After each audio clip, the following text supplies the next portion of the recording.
Hello podcasters, welcome to another episode of Living History. Thank you so much for joining me as we walk through the pages of Australian history. Last week we spoke to Peter Fitzsimons, and I must say one of the most controversial podcasts we have done. I knew it was going to be controversial, I knew people would have a lot to say, but I didn't quite realise how passionate people would be about Peter Fitzsimons and the work that he does. Lots of positive comments, also many negative ones. Thank you for all the contributions. I think it's important we have these discussions. He's a polarising figure. Some people love him, some people don't love him, and it's important we get these opinions out there because it's important when we discuss the future of remembrance and the future of Australian history. So thank you to everyone who contributed with either positive or negative comments. It was great to have Peter on the show and learn about how he goes about writing his books and indeed the secrets to selling as many copies as he does, because love him or hate him, you can't argue with the fact he sells a huge number of books and he introduces a lot of people to history. So that was a really great episode. Thank you for contributing, Peter, and thank you to everyone who tuned in. This week, let's change the pace a little bit. We're going to go back in time. We're going to go back to the convict era. I was fortunate enough last month to visit the quarantine station on Sydney Harbour, and this is a great spot. I don't know if you've been there. If you haven't, check it out. It's in Manly on the north side of the harbour, and it's a really wonderful historic spot. This was the place where people, when they arrived in the new colony of Sydney, if they were sick when they were on the ship, they couldn't come to the colony, they were put into quarantine. It was really horrific for a lot of the people that came in there, while they tried in their very rudimentary ways in the 19th century to try and cure these terrible diseases that people had come in with. Lots of them died, lots of them spent miserable weeks and months trapped in this quarantine station on the shores of Sydney Harbour, in sight of the colony, but not allowed to go there. So it was wonderful to go and visit this site. There's still a lot of historic buildings there. I was guided around by a lovely lady by the name of Ali, and this podcast is going to be my adventures of exploring the quarantine station. In addition to the historic tours they do there, they also do ghost tours. So if you're interested in giving yourself a bit of a fright, you can go after dark holding a lantern and explore these historic, scary buildings. There is a lot of atmosphere on this site, and I'm sure doing a ghost tour there would really be quite a thrill because it's a wonderful historic site. But whether you choose to do a ghost tour, whether you choose to do a historic tour, make sure you get down there to Q Station next time you're in Sydney, because it's really worth checking out. So let's go. Let's explore the history. Let's explore the ghost stories of Sydney's quarantine station. A date which will live in infamy. It's one small step for man, one giant leap for mankind. Well, may we say, God save the Queen, because nothing will save the Governor-General. There's a second plane just crashed into the World Trade Center. I think we have a terrorist attack. This was their finest hour. Ali, it's wonderful to be here. Let's start briefly. Tell me about the history. Who were the people that were coming here? What was it used for? What years did it operate? Tell us all about it. The quarantine station itself, it's used by any person that was arrived in Australia. That includes even someone like me, being born and bred in Manly. My parents are Australian, my grandparents are Australian, but I come from quarantine. I originally arrived here in quarantine with my ancestors, and most people did. This was the main entry port of Australia. Now, our first ship arrived 1828. We actually closed in 1984. That made us the longest and the largest operating quarantine in Australia. So 156 years of operation. We really were the best that they had to offer. We received some of the first technology for quarantining here in Australia. The second largest, Fremantle, probably received it about 5 or 10 years later. So again, it really is just a fine example that we were the best they had to offer. So ships were coming in from overseas, from the UK and from Europe and other parts of the world. They were arriving here in Sydney, expecting to come to the colony, to Sydney Cove. But if they had any disease on board at all, they'd find themselves here at the quarantine station. That's absolutely correct. And something that's worthwhile noting, and shipping companies actually wore the cost of quarantine. So just to give you a scenario, what shipping captain do you think is going to turn around and say, I've got a delivery in 2 weeks, but hey, hold me for 4 and I'll pay for everything? Not one shipping captain would say that. So it really caused a conflict between these two parties. But yes, absolutely every ship had to come through if it proved a risk. Regardless of the fees attached to it, everybody had to come through, yeah. What sort of diseases were we talking about that would end up with people quarantined?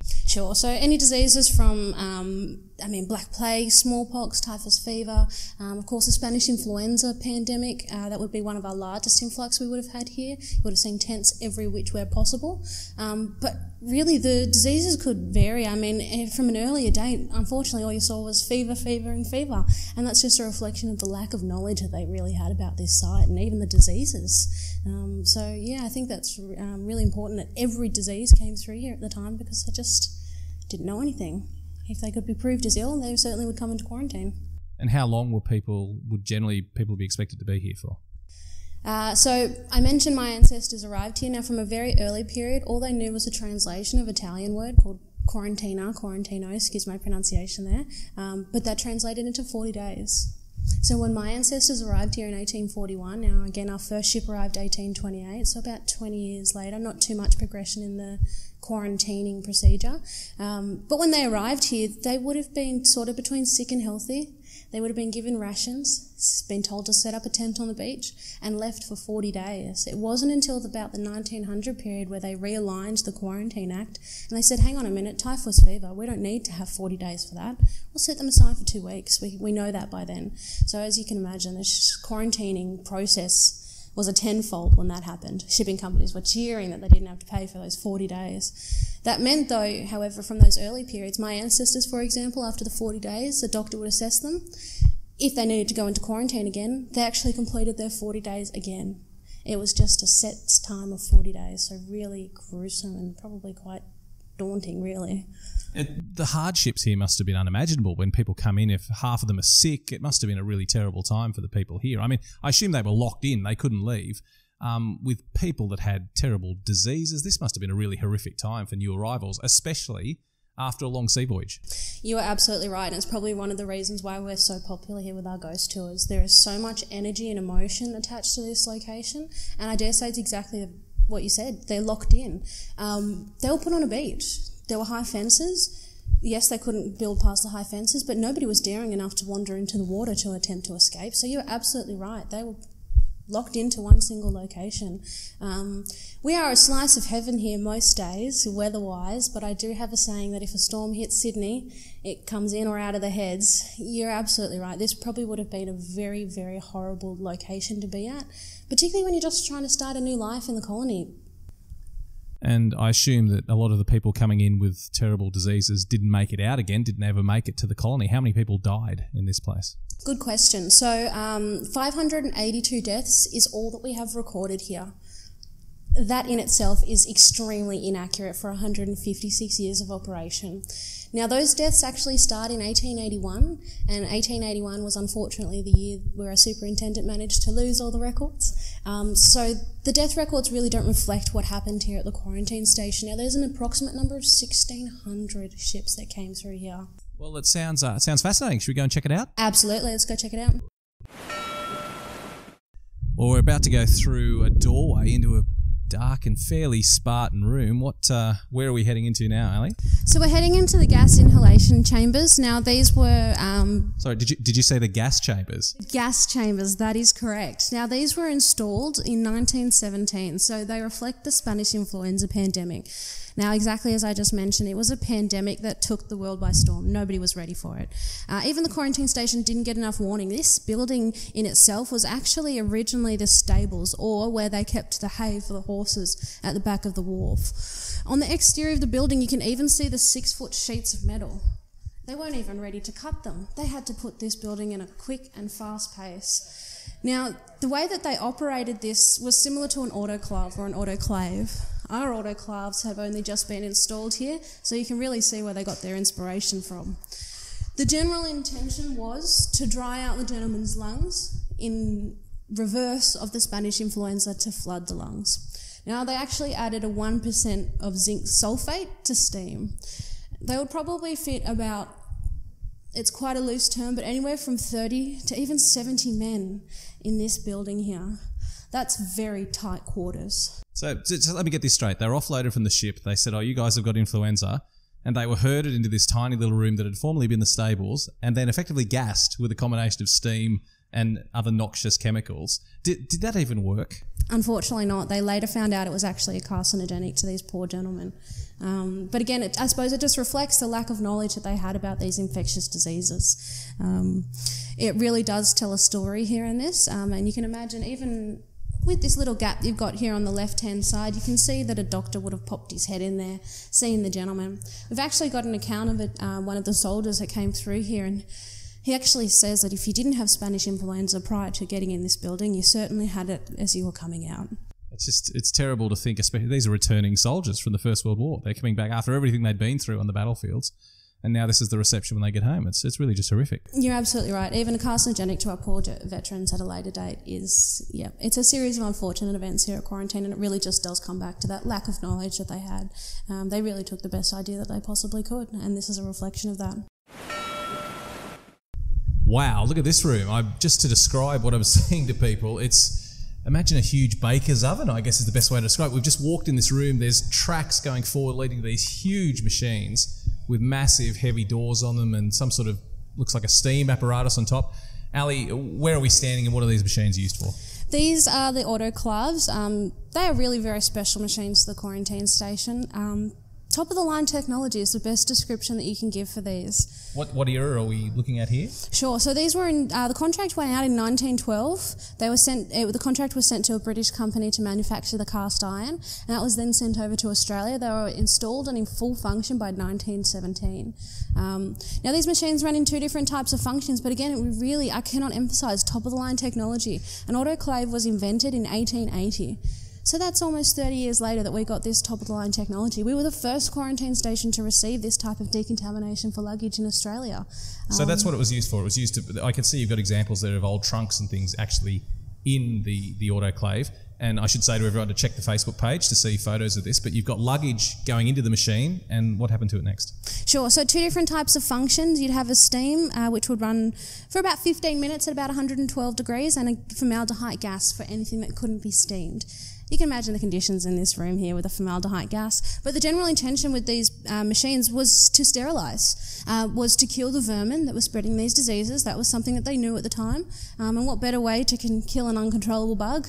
Obliviate it. And that was the general idea with the steam. Now, these machines are still used today in medicine, even down to piercings they're used.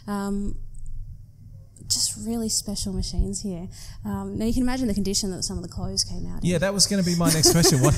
How was someone's suitcase after it's gone through with all their belongings, after it's gone through high pressure steaming, formaldehyde gas? What condition were the clothes like when they came out? Probably 3 or 4 times too small. For any woolen attire, probably that size, and probably for any lace, probably a nice heap of lace. It wasn't going to end too well. For a third-class person, they'd probably be lucky to have a few photos or letters in there. That certainly wouldn't come out. I like to imagine the letters that the first and second class probably would have wrote to the superintendent. Outrage of their clothes. Certainly wouldn't have left too many people very happy, but again, this was a great... basically, these building and these machinery are a fine example of the federal government looking at this site just after Federation, and they basically said this is not good enough. These machines were top of the line. They were sent straight from England, as we heard. The showers are also another fine example of these new procedures coming into play. Now, prior to these machines, they actually only ever burnt coal and then had the burnt coal, the smoke from the burnt coal affect the luggage. Now that's incredibly inaccurate, and of course they also used a black coal, which is a lot more toxic to the brown coal we use today. So you can really imagine the conditions that the clothes would have come out in prior to these machines.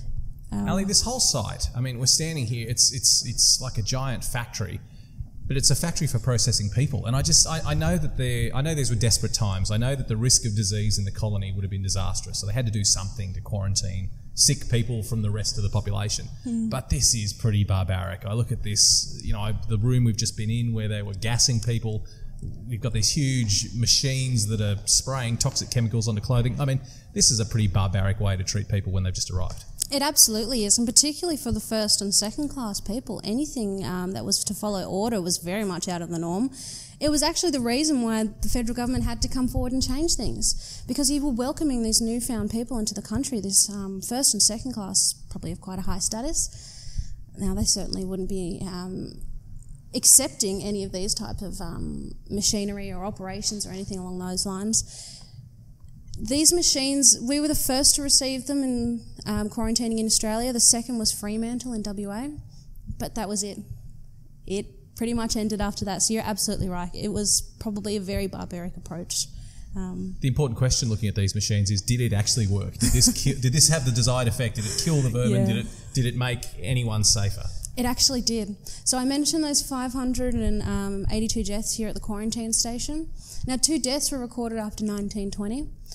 These machines here were in full function by 1917, and the showers were installed in full function by 1919.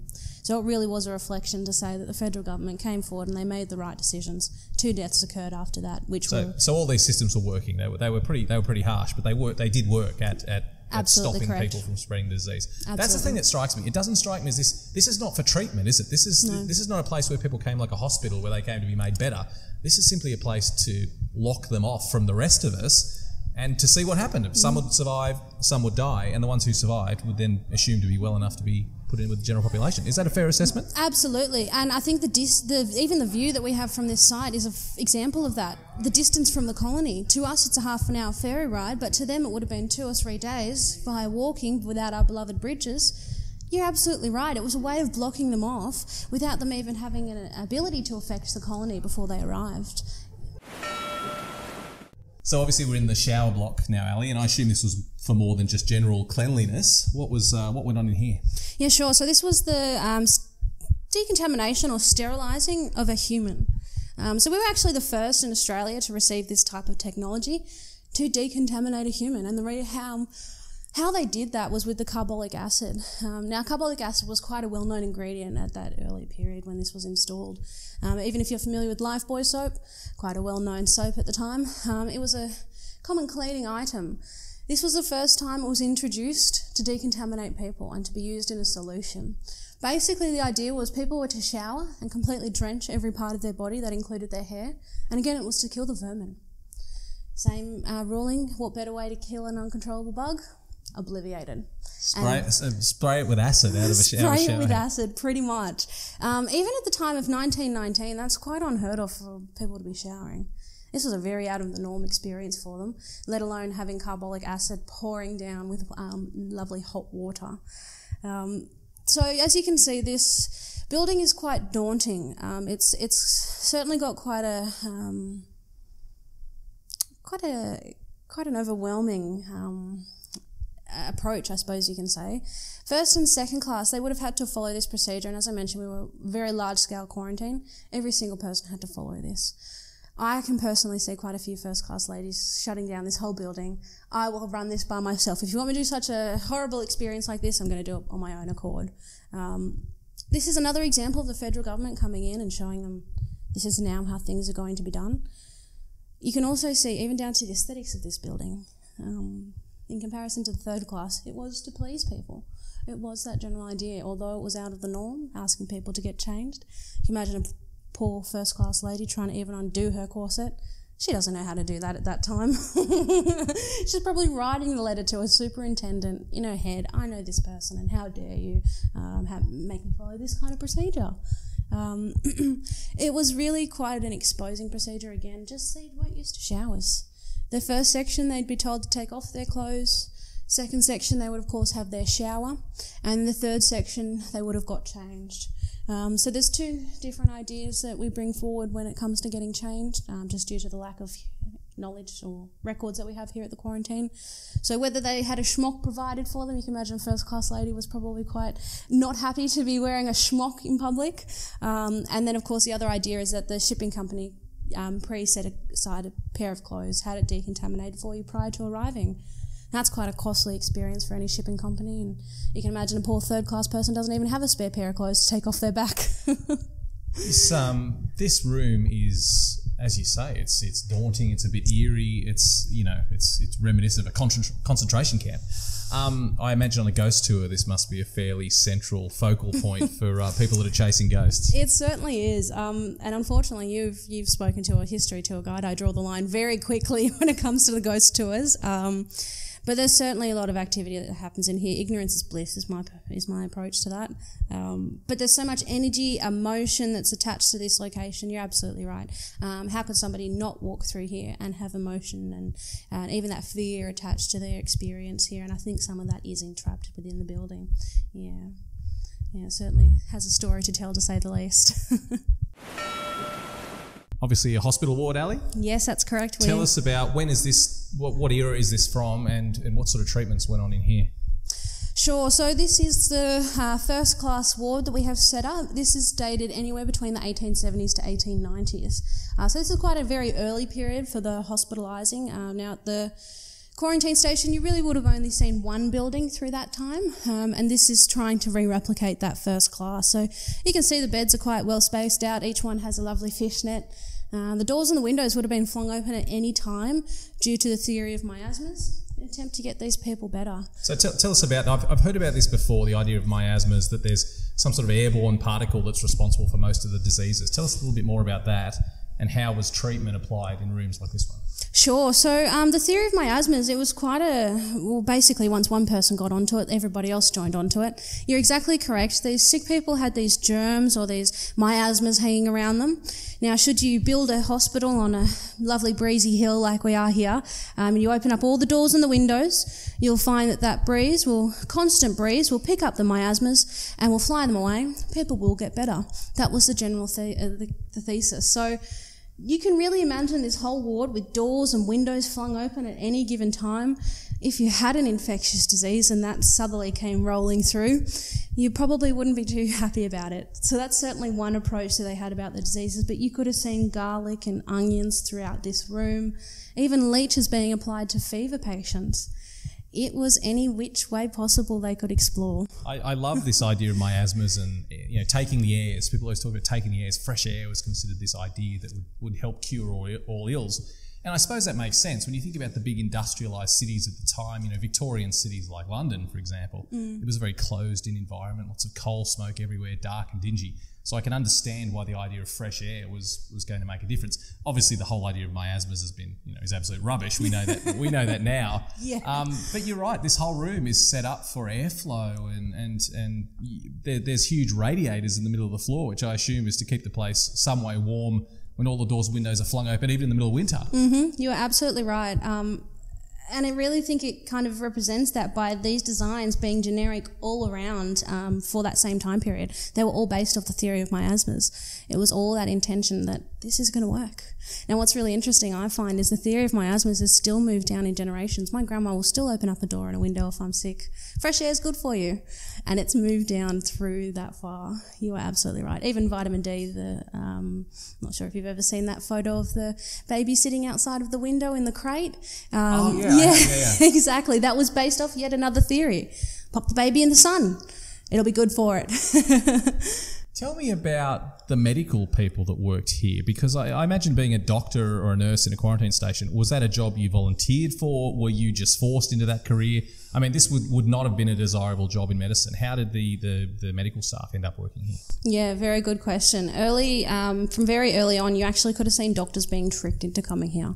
And I think that really, exactly as you said, it lays down the quarantine. Nobody wanted to come here to quarantine. They didn't know anything. So how could they treat these patients with all these different infectious diseases all present within one room? And what were they going to be able to do?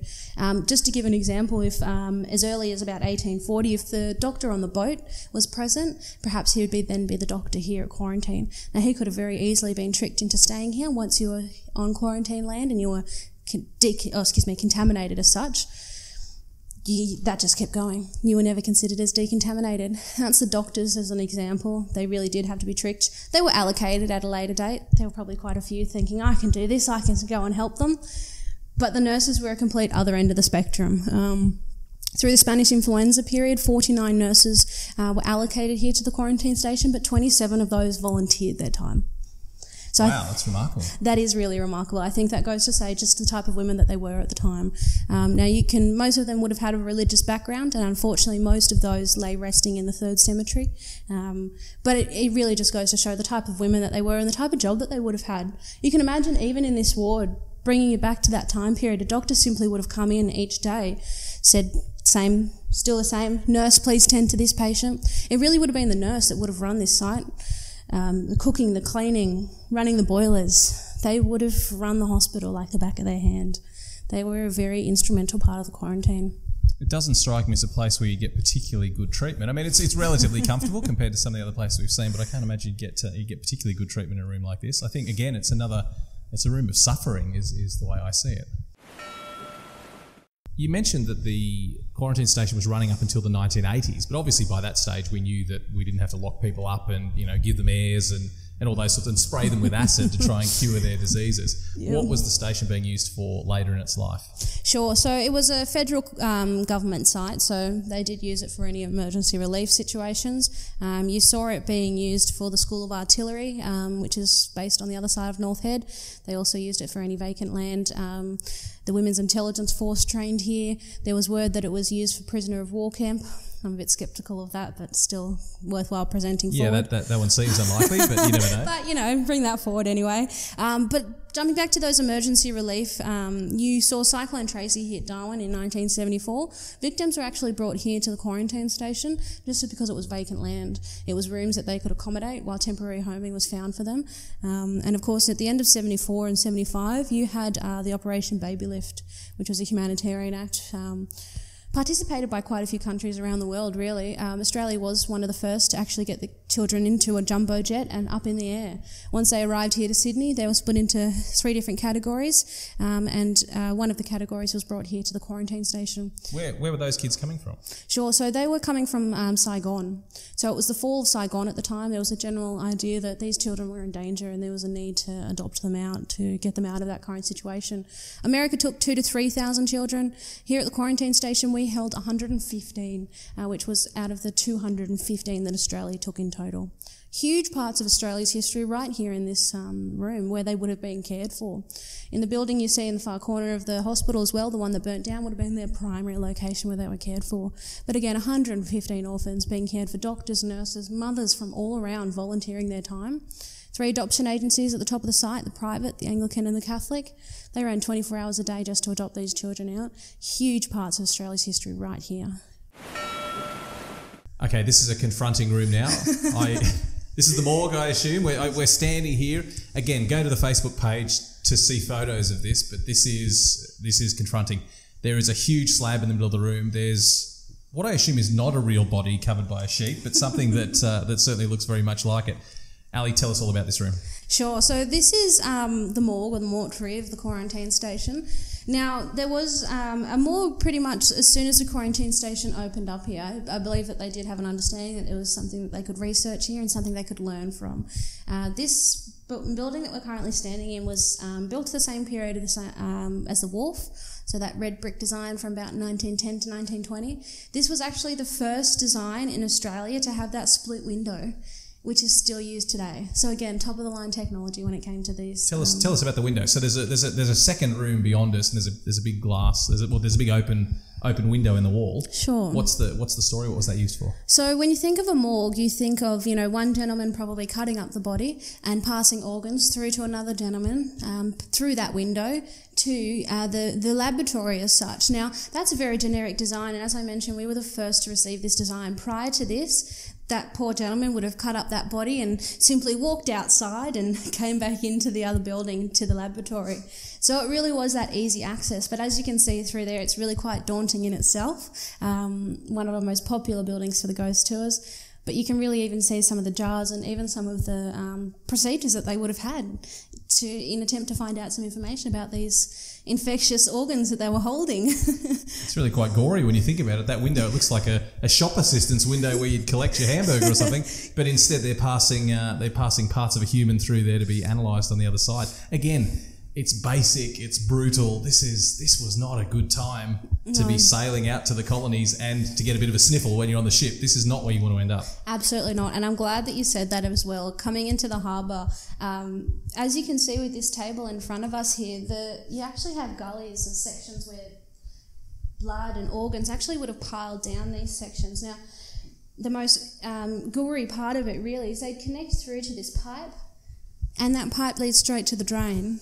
There's I mean, what I'm looking at here is as Ali has said, there's gutters in the slab of the table, and then which leads to a drainage system which drains literally into a grate through the floor. So imagine the blood and the fluids that were coming out of there. This is really gory. This is really gory. The most gruesome part is where that drain led to, and that was to the beach. Wow. So that certainly wasn't filtered. It really tells a story in itself. And again, it just reflects that lack of knowledge coming through with these procedures. Well, it seems like much of what we've seen here is they're doing as much to spread disease as they are to stop it. They just didn't realise. It's almost like that. And it kind of seems like a bit of a trial and error as well. Let's give this a try. Oh no, wait, that didn't work. Let's try something new. In some weird kind of way, I actually really admire this. There's this whole. I mean, it's a terrible way to treat people. There's no question about that. But there's this whole feeling of preservation of the colony. And when we talk about 150 years ago, the colony of Sydney was like being on the moon. There was if a disease broke out there, obviously it would have decimated in a very short order the entire colony. So I have a kind of a strange backwards respect for the efforts they went to try and stop these diseases spreading. But my God, they were off the mark. Yeah, and I think you really have to look at it in that way. There's quite a few personalities in the quarantine history that really do shine forward for that exact reason. They had conservation in their mind, whether it be somebody creating these procedures in attempt to protect the colony, as you said. There was actually a gentleman in 1920 with the gravestones. Now, he actually looked at them and said, these need to be protected. Let's put them somewhere where they're going to be protected. That in itself, at the time of 1920, is quite unheard of. There were, again, so many personalities that wanted to do good, that it proved and have evidence that that was their intention. You're absolutely right. There is a certain backwards respect for these types of procedures and how they applied them. All you can do is look at it and be grateful that we weren't one of the unfortunates that ended up here. But I do have a lot of respect for the nurses and the doctors and of course the poor people that were here. So that's the quarantine station on Sydney Harbour. It's at Manly on the north side of the harbour, and I really recommend if you're in Sydney you get down here and check it out. Some wonderful convict history right on our doorstep in Sydney Harbour. Thanks so much to Ali for showing us around. If you want to come and visit the quarantine station, check out Q Station on the internet. You'll be able to find it, and you should really make the effort to come out here. Thanks for tuning in to Living History. We'll see you again next time.